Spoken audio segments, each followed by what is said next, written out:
12 মাসের মধ্যে এই 12 মাসের মধ্যে রমজান মাস কেন এত দামি? দামি কেন রমজান মাস? এই কোরআনকে যদি প্রশ্ন করি, এই কোরআন 12 মাসের মধ্যে রমজান মাস কেন এত দামি একটা মাস? আল্লাহু আকবার। কোরআন ফটাফট উত্তর দিয়ে দিবে। কোরআন বলবে শাহরুর রমাদানাল্লাযী উনজিলা। কোরআন বলে দিবে, কোরআন বলবে আল্লাহ সুবহানাহু ওয়া তাআলা আমাকে রমজান মাসে নাজিল করেছে, রমজান মাসে অবতীর্ণ করেছে, এই জন্য রমজান মাসের দাম অনেক বেশি। দেখেন না, অন্য অন্য মাসের চাইতে মানুষ রমজান মাস আসলে বেশি বেশি ইবাদত করে, রমজান মাস আসলে মানুষ বেশি বেশি ইবাদত করে, কোরআন তেলাওয়াত করে। কারণ কি? রমজান মাসেতে কোরআন অবতীর্ণ হয়েছে, রমজান মাসেতে কোরআন নাজিল করা হয়েছে, এর জন্য মানুষ রমজান মাসকে বেশি মূল্যায়ন করে। আল্লাহু আকবার। এইবার কোরআনকে যদি বলি, ও কোরআন, রমজান মাস তো বুঝলাম, রমজান মাসে তোমাকে অবতীর্ণ করা হয়েছে, এই রমজান মাসের মধ্যে একটা রাত আছে লাইলাতুল কদরের রাত। এই রাতটা কেন তো দামি একটা রাত? কোরআনকে যদি প্রশ্ন করেন, কোরআন বলে দিবে, আল্লাহু আকবার।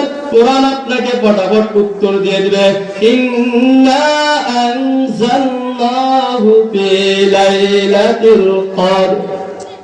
কোরআন বলে দিবে আল্লাহ সুবহানাহু ওয়া তাআলা আমাকে লাইলাতুল কদরে একসাথে প্রথম আসমানে নাজিল করেছেন, এই জন্য হাজারো রাতের চাইতেও লাইলাতুল রাতটা আল্লাহ তাআলার কাছে অনেক দামি একটা রাত। কারণ কি?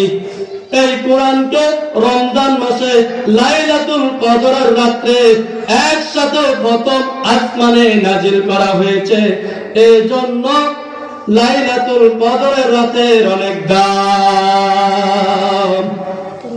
বুঝছেন? এই জন্য লাইলাতুল কদরের রাতের অনেক দাম, হাজারো রাতের চাইতেও অনেক দামি একটা রাত, তার নাম হচ্ছে লাইলাতুল কদরের রাত। এইবার আসেন, কোরআনকে যদি আমরা আরেকটু প্রশ্ন করি, কোরআন, তুমি দুনিয়াতে আসার আগে কোথায় ছিলে? তোমাকে তো আমরা চিনি না।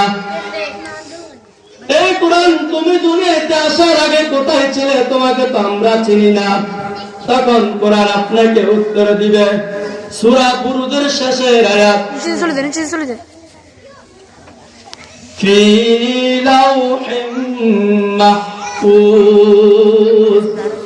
কোরআন আপনাকে ফটাফট উত্তর দিয়ে দিবে, আমি দুনিয়াতে আসার আগে লাউহে মাহফুজে ছিলাম।